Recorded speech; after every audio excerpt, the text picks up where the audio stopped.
Thanks again for joining, and we'll go ahead and kick it off. All right.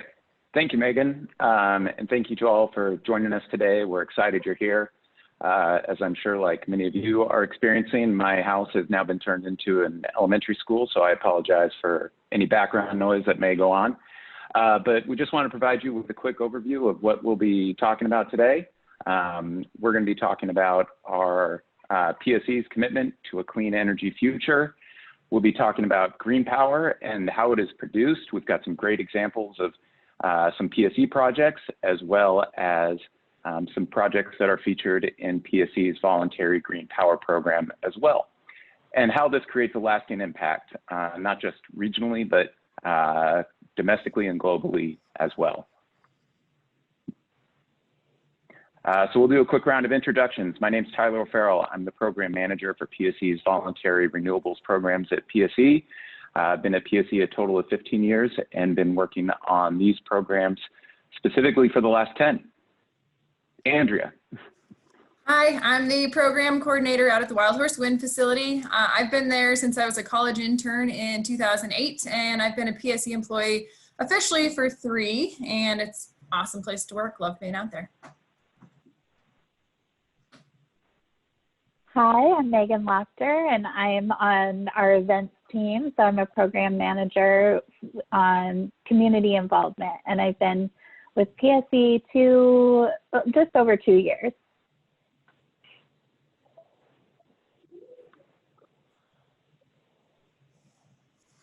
All right, so I will take you through our safety moment for the day. So if you're on the west side, which I am not, fall brings some of the heaviest rainfall of the year. So you need to be on the lookout for floodwaters while you're driving, hiking, out walking, because just a little bit of floodwater can even move a vehicle.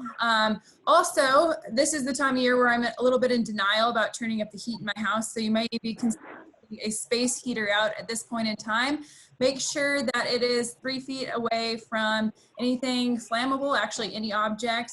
Make sure you have proper ventilation. Also, don't be plugging those into power strips or extension cords. Those need to go straight into the wall. Also, if you're planning a hike to see fall foliage, make sure you're prepared for the weather. This time of year, a lot of the higher elevation hikes are snowed in, so don't be surprised by that. Make sure you dress in layers, hydrate, pack the 10 essentials. Look those up if you're not familiar with them, and make sure you're prepared so search and rescue doesn't have to come find you. Also, the time changes this weekend, so it's going to be getting darker earlier, so just prepare for that. It's a great time to be, when you turn back your clock, to be checking the batteries in your smoke alarms and carbon monoxide detectors. Also, as it gets colder, tire pressure actually can get a little bit lower. I just experienced that in my vehicle, so check your tire pressure. And then also have your winter emergency for your car. So that's where my retired hiking boots and old ski coat end up, along with your first aid kit, water, snacks, car chains, flashlight, whatever else you need if you were stranded during winter conditions.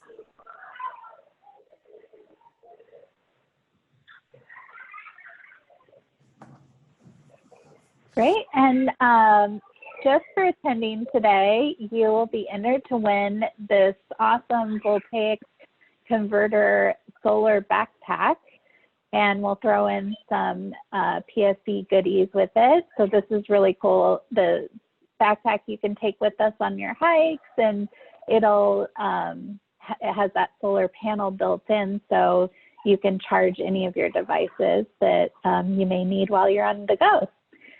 And so we will actually notify 2 random winners today after the event. So we will let you know if you're one of those lucky 2. Okay. So first and foremost, PSE is committed to being our customers' clean energy partner of choice. We live in a region where the environment is a primary concern to a lot of our customers, and we share these same concerns as well. We've been an early leader on clean energy, and we've invested billions in renewable resources and in energy efficiency for our homes and businesses in our region. Our hydroelectric plant at Snoqualmie Falls was first built in 1898 and still operates to this day. We are the largest utility producer of wind energy in the Pacific Northwest, and we're the 4th largest utility owner in the United States. But really, we can see this as an effort of going hand in hand with our customers. And we want to partner with our customers to make this region not only cleaner and greener, but we want to make this we want to be a very proactive utility in this space as well. And so this means a lot of different things. It means cutting back on energy usage with conservation and energy efficiency efforts. It could mean purchasing an electric vehicle. It could mean installing solar at your house and things like that. But really, we want to make sure our customers have choice as to what's important to them and what's easy for them to participate in. And we also want to give them easy access to renewable energy and purchasing renewable energy and supporting renewable energy that's local to our region as well, supporting small independent power producers. And that's what our Green Power program does. And so we're going to be walking through how we allow our customers to participate in that. So if you go on to the next slide, first we'll talk about what is green power. And green power is essentially a resource, an electric resource that replenishes itself naturally.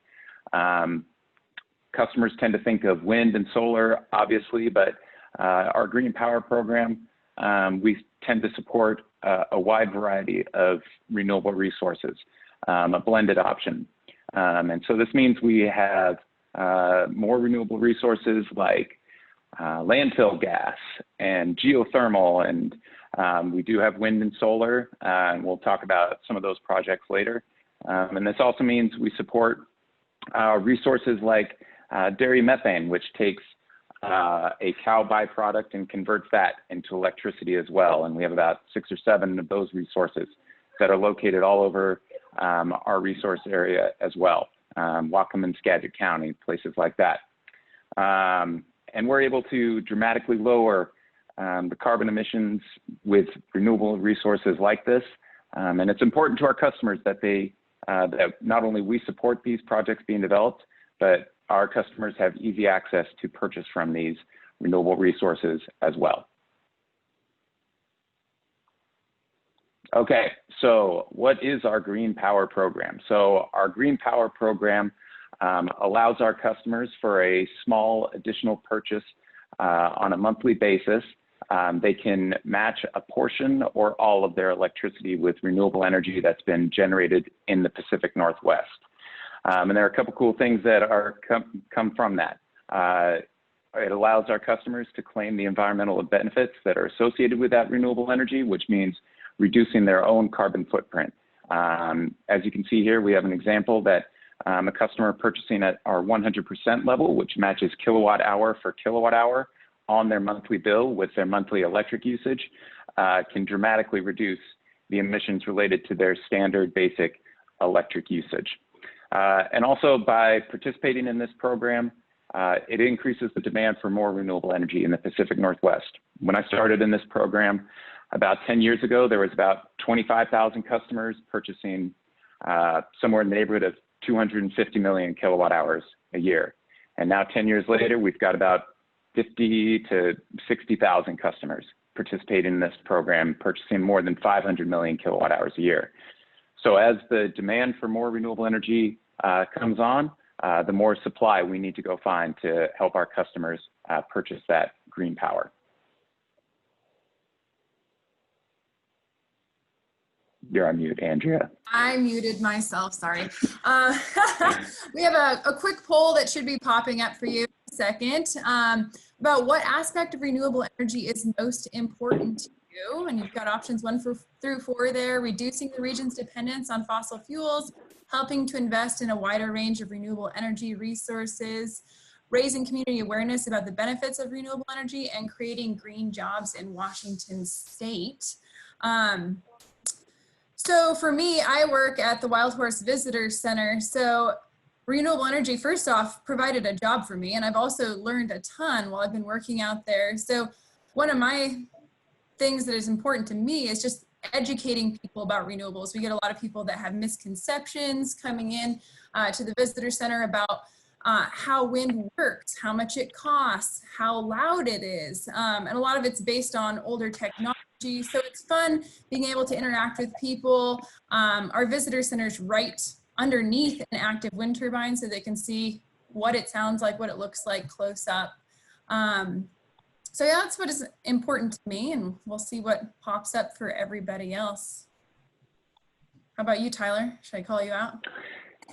You can call me out. Yeah, I definitely think investing in a wider range of renewable resources is probably the most important to me. I think the blended option, like we discussed earlier, is important to our customers, and it allows us to just bring on more renewable resources, not just in our state, but in our region. It supports a wide variety of technology, but ultimately, I think this just helps us overall reduce our reliance, like all these kind of trickle down as well. Like it helps us in the overall scheme of reducing our dependency on fossil fuels as well. Awesome. So it looks like some of the results are coming in. Number one's getting the most votes at about 49%, so reducing the region's dependence on fossil fuels, followed by helping to invest in a wider range of renewable energy sources. And number 3 and 4 are almost tied, 11 and 14% currently. So reducing the dependence on fossil fuels is what everyone's tolling in at. So our next quick poll is, do you know how green power is generated? Which we'll talk about a little bit, but that poll got some good options. Sure do. I think so. I'm not so sure, and no. Again, I work at Wild Horse, so I mostly work with wind, but I also touch on solar a little bit out there on how it's generated. So we do cover that in our tours. So this year, unfortunately, the visitor center is not open, but we still provide a self-guided tour. People can pick up packets and walk through the outside displays. You can look at our solar panels. We've got a gearbox generator and a wind turbine blade right on the ground.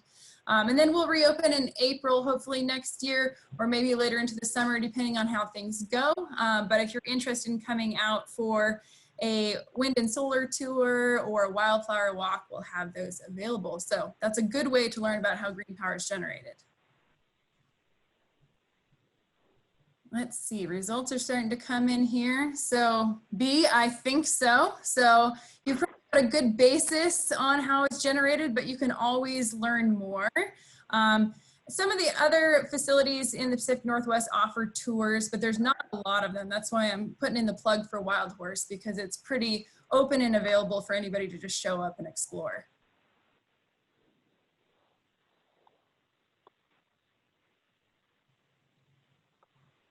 And now you get to watch me on video for a few seconds.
So I couldn't hear it on my, but I'm hoping everybody else could hear it. But did you learn anything new from that video? That is the shortened version. We have the full-length version online, and I'm happy to answer questions at any time. But feel free to throw anything you learned into the chat box, or even some questions that we can address later. And there's lots of resources online on our psc.com/wildhorse or our Facebook page, or just reach out to me at the end. I guess we see what's in the chat box. Somebody learned the voltage of the wind turbine. Excellent.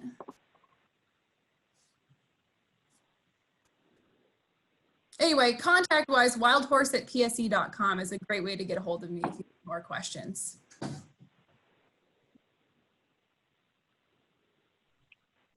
Okay, that was a great shot, Wild Horse, though. And like you said, Andrea, if you haven't been out there, it's a great tour. And my favorite part is seeing the blade that you got on display there as well. So that's just a quick look at some of the things that PSE is doing. That's PSE's own wind farm.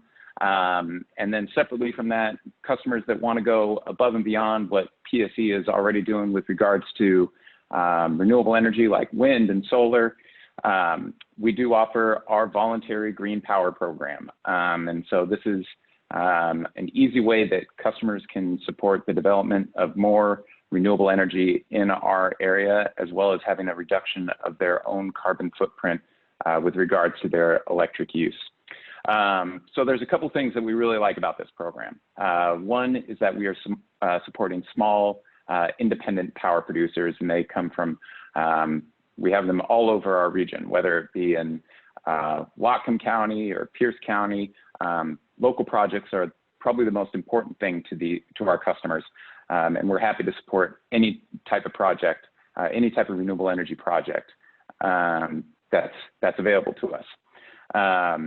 And then, like I mentioned at the top as well, we want a diverse portfolio of resources as well. So we're going to go into some deeper dives of some of the projects, but I just want to highlight the cows here in the photo, and know that we've got about 6 or 7 dairy methane projects in our portfolio right now.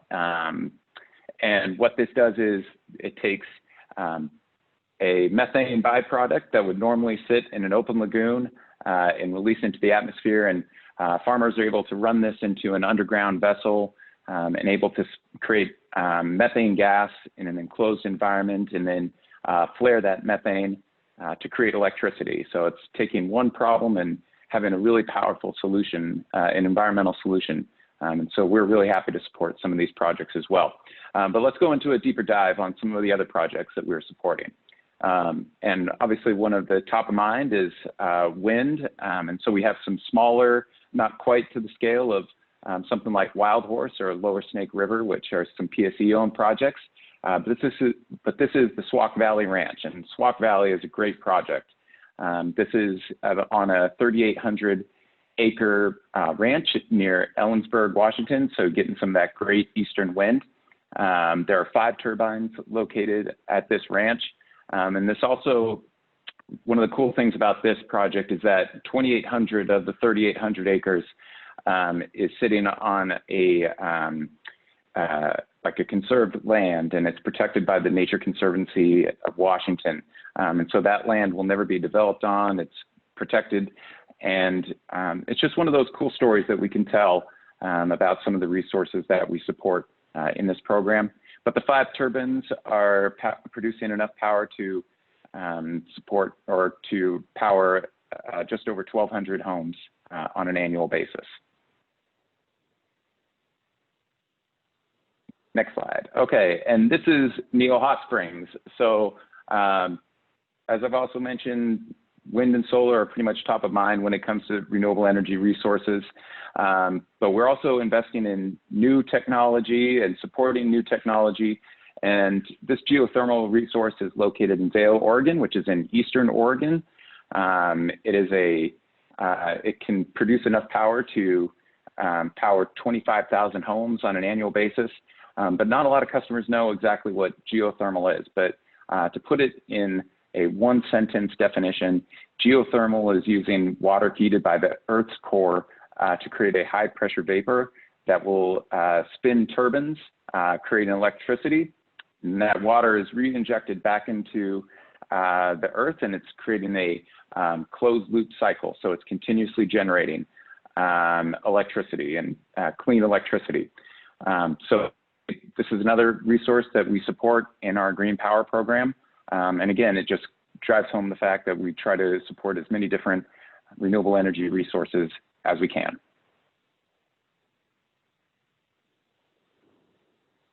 Okay, one of the other things that we try to commit to on an annual basis is providing grants to local nonprofits that will allow them to install solar projects at their facilities.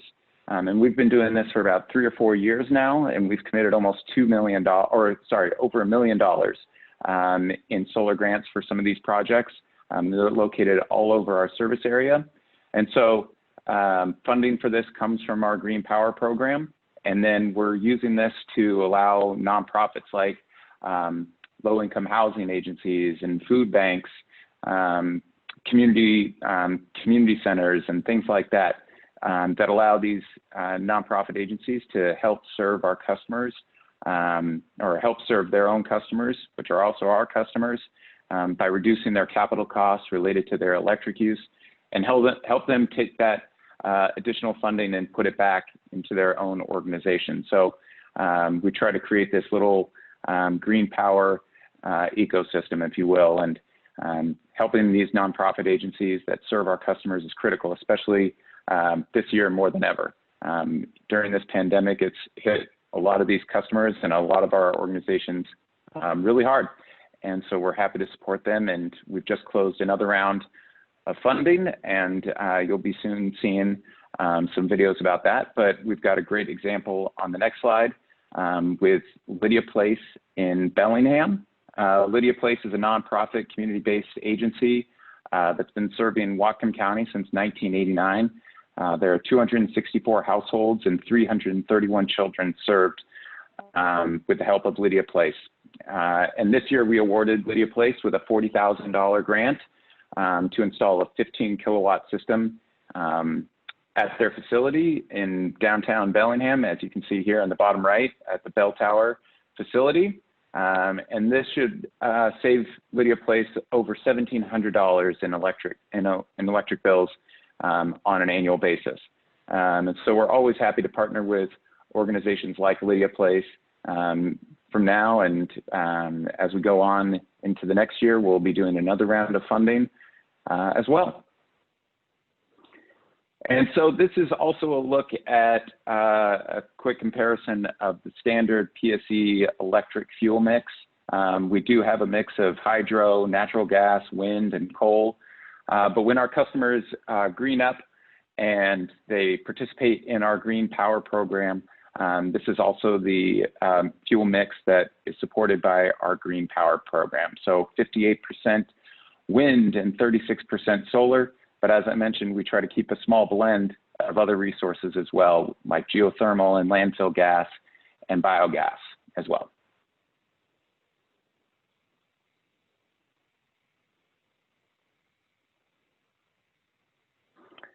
And so we know that every customer is different, and a lot of customers, the first question that comes to their mind is, well, how much does it cost to participate in this program? And we offer several different options for our customers as well. The most popular option, about 70% of our customers are participating in it right now, is that 100% option. And this basically takes whatever you have used in electric kilowatt hours on a monthly basis, and it will match kilowatt hour for kilowatt hour at 1 cent per kilowatt hour additional on your bill. So the average customer pays somewhere between $8 and $12, depending on how much you're using that month. A little bit higher in the winter, a little bit lower in the summer.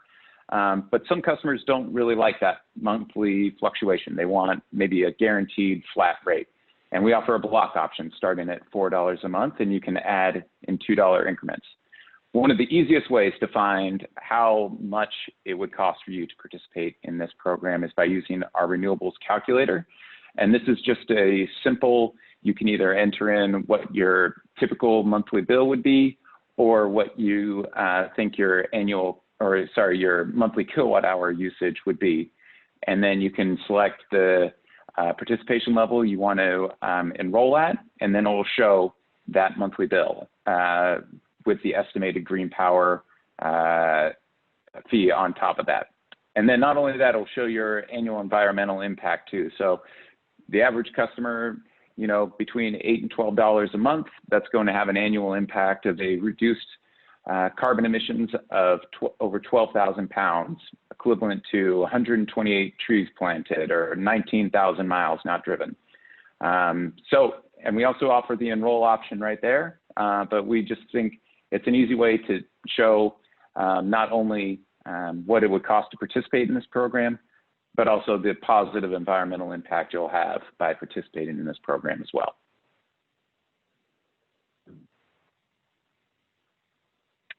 All right, so now we're happy to take any questions. I think we can go through the Q&A if we have any. We have an inbox here if you want to reach out to us with any additional questions, renewables@pse.com. And you can find our entire suite of programs, including our Solar Choice program and our Carbon Balance program for natural gas customers at pse.com/renewables. So Megan, I'll turn it back to you. Great. Yeah, we have a question here from Hal. He's asking, what is the future of nuclear? Small reactor projects are getting good results without the fear of large-scale accidents. Is PSE investing? So we do get this question a lot with regards to our, I'm not sure, to be honest, not sure on a corporate PSE level. We do get the nuclear question a lot with our green power program as well as large hydro. Large hydro and nuclear are not considered a renewable resource in the state of Washington. So in an effort to spawn the development of more new renewable energy, the state did not consider large hydro a renewable resource, even though it is, quote unquote, a clean resource. But to spawn that more development of new renewable energy, large hydro was left off. And also since nuclear uses a finite resource, it is not technically considered a renewable energy resource. So within our green power program, no large hydro or nuclear, but we do support what is also called micro hydro. And we have supported one micro hydro project in the past, the Nooksack River facility. And basically micro hydro is a natural resource, a run-of-river resource with no impact on fish or natural wildlife, anything like that. A much smaller resource than a large hydro facility as well. And it also needs low impact hydro institute certification as well. So that's this long way of saying no nuclear in our green power program portfolio or large hydro. Great.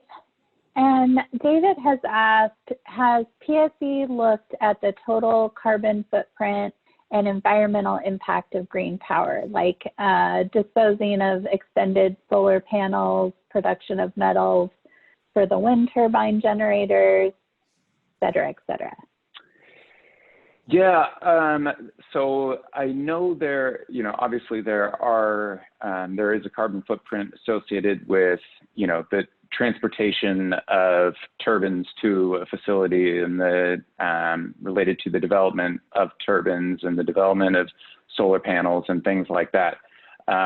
Within our green power program portfolio, within our green power program, we are specifically taking a look at the carbon footprint related to our customers' electric usage. I can jump in on the wind turbine side. Even though Wild Horse isn't a part of the green power program, if you really want some heavy reading, there's an entire report on the entire life cycle impact of a Vestas V8 turbine, a 2 megawatt model from cradle to grave, basically. So if you want to read that, it can be found online, or email me at Wild Horse and I'll just send you the link to it.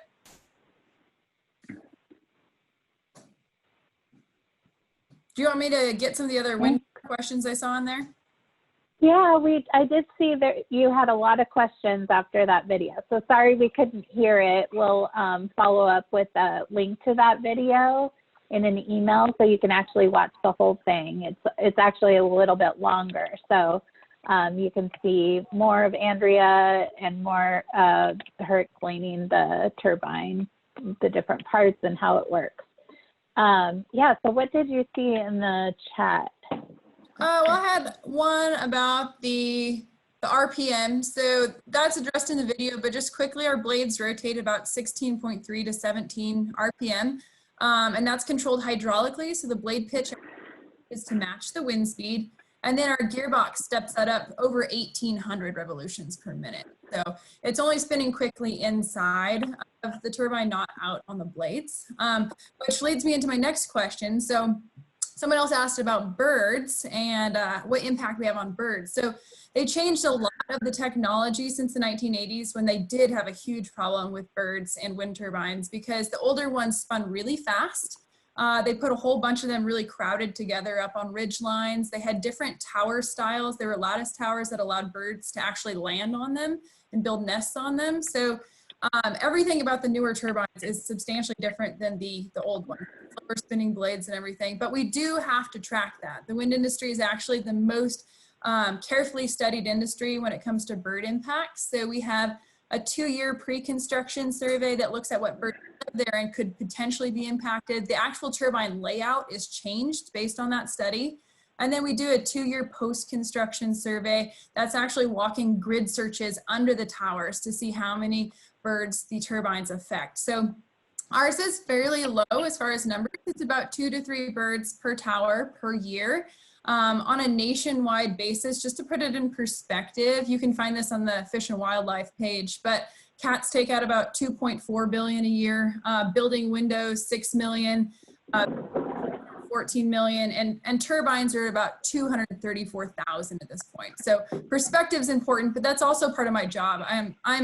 I do the bird surveys. Every other month, we do all the towers on site looking for any affected birds. Thanks for covering those, Andrea. I learned something new myself, so appreciate it. We had some questions come in about solar. Connie has solar panels, and she said that after this year, there's no more money for the program, she was told. What will happen with the excess power that they're producing?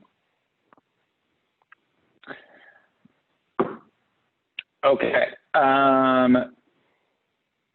So on our Clean Energy Solutions team, we have our net metering team, our customer connected solar team that has been handling the incentives related to the state production credit, which I believe expired last year. And they are still continuing to monitor that program and engage with our customers. And we just installed our 10,000th solar customer.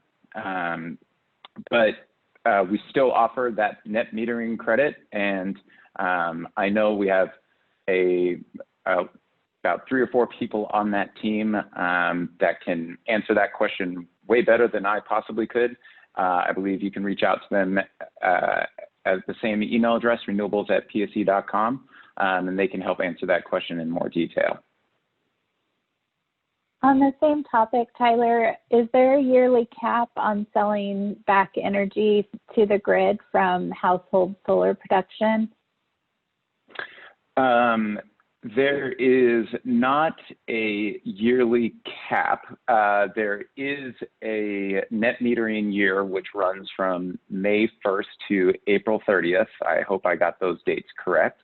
And what will happen is any excess energy that has been produced, your credit will go down to 0. So no money ever exchanges hands when customers install solar on their roof in PSE's service area. So it's simply a kilowatt hour for kilowatt hour exchange. And then what happens is your system or your installer should appropriately size the system at your house or at your business so the amount of energy that you have, like in that bank, quote unquote, at the end of that net metering year, should be at or close to zero to minimize the chance of that happening. But that is another great question for our customer connected solar team. And if you want to email the renewables@pse.com, we can actually put you in touch with that team if you would like more information. Ken has asked, is the cost of large-scale wind and solar energy competitive with natural gas-fired generation now, or is it even a lower cost? Yeah. On an average basis, from everything I've read and seen across the country, wind and solar are definitely comparable to the cost of natural gas and other existing technologies like coal. Part of PSE's transition into that clean energy is the closure of our coal facilities by the end of 2025, and we've already closed a couple of them. And so looking for cost-effective ways to help us transition into that new clean energy future, for sure. On our side, we've kind of seen a flip-flop a little bit. For us in like the mid-2000s, wind was the least cost option to build at that point in time, and solar was we called it a demonstration project when we put in we have at Wild Horse over 2,700 panels, and it was demonstration because it was too expensive at that point in time to be part of our regular energy portfolio. Well, now solar's coming in much cheaper. We're seeing like 5 cents per kilowatt hour for larger commercial arrays versus when we put it in, it was about 15 to 20 cents per kilowatt hour in the mid to late 2000s. Great, thanks for that background. We had a question from Jerry that we actually answered, but I thought it would be nice to address it more widely in case other people had that question. What assurance do people have that the increased charges for green power will actually go to the purchase of green energy? It's a great question, and it's one we get a lot. And so for the past, more than 10 years now, our green power program has received Green E certification. And so this is administered by a nonprofit, a national nonprofit called the Center for Resource Solutions. And so basically, my boss likes to call them the good housekeeping seal of approval for green pricing programs all across the country. And so they offer our customers several assurances. One is that PSE does not make a profit on our green power program. All of the money that comes in from our customers purchasing this green power stays within the program to market, administer the program, and primarily to go out and purchase more renewable energy. So they also look at several different, and they take a wide look at all the accounting for the program, making sure our customers are receiving the commodity and the environmental benefits that they are purchasing. And then all of the marketing claims that we make about the program are accurate as well on our website and all of our enrollment materials and things like that. I would be more than happy to share the letter of good standing that we've received every year for the past 10 or 15 years. But we do love offering our customers that assurance that the money that we take in for the program stays directly within the program and it does not touch anywhere else in PSE. Great. And can all customers participate in green power? Do you want to talk about that a little bit? Sure. So our green power program and our solar choice program are renewable options that are available to our residential and commercial electric customers only. We do have some large volume options available for some industrial customers as well. And then for our natural gas customers, we have a carbon offset program called Carbon Balance, where customers can purchase carbon offset blocks to reduce the emissions related to their natural gas usage as well. So we try to offer something for everyone. Great. And a question about geothermal plants. Are there more possible in our region? Hal says, it seems so effective and reliable as the Earth's core is not going away anytime. We hope. But 2020 is, not over yet. Okay, so I'm not sure about the availability across in the Pacific Northwest. I'm sure it would be. I'm sure there's more spots available, for lack of a better word. But I know that same company mans the one in Vail, Oregon, has resources in Nevada and Arizona as well. I believe it's an expensive technology, but we will see.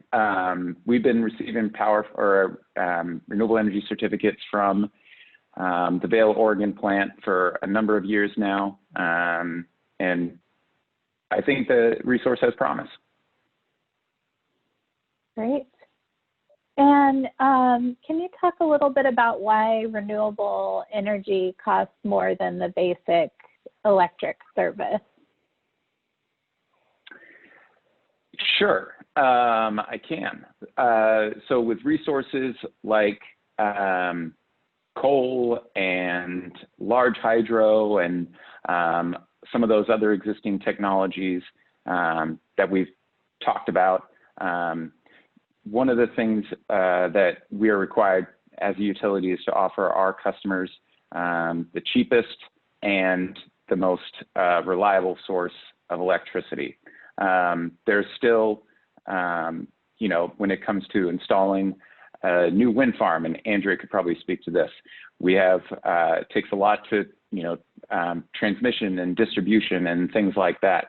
And so it's something that's obviously become more abundant in supply over the last 10, 15, 20 years. And it's still growing, and we're still obviously learning a lot about these technologies. And so I think we're on a path to help us get to 100% clean electricity by the year 2045. And it's a goal that's aggressive, but I believe it's achievable. Andrea, do you have anything more on that? I guess just chiming in on Mid-Columbian hydro is just, it's been there for so long. It's paid for itself multiple times over, but we don't really have that option other than refurbishing going out into the future. You're not going to be able to build more hydro, and that's true for a lot of different resources. So and also scale comes into play too. For Wild Horse, it's the second largest wind farm in the state. So with your scale comes a slightly cheaper cost. But we can't always build those huge facilities, or sometimes we've already used up the windiest areas. So with some of the smaller scale projects, you might see a slightly higher cost, or just because it's new generation, it hasn't paid for itself multiple times over again. So you might see a little bit of different cost there as well. Great. Well, thank you to Tyler. Thank you to Andrea for answering all of our questions today. If we didn't get to your question, we will follow up via email. And just a note that we'll be sending an email in the next few days with the resources, links, and the event recording. So, and when you close out of today's event, you'll see a survey, and we'd appreciate if you would give us feedback. But other than that, hoping that you all have a wonderful day, and thanks again for joining us. Thank you. Take care.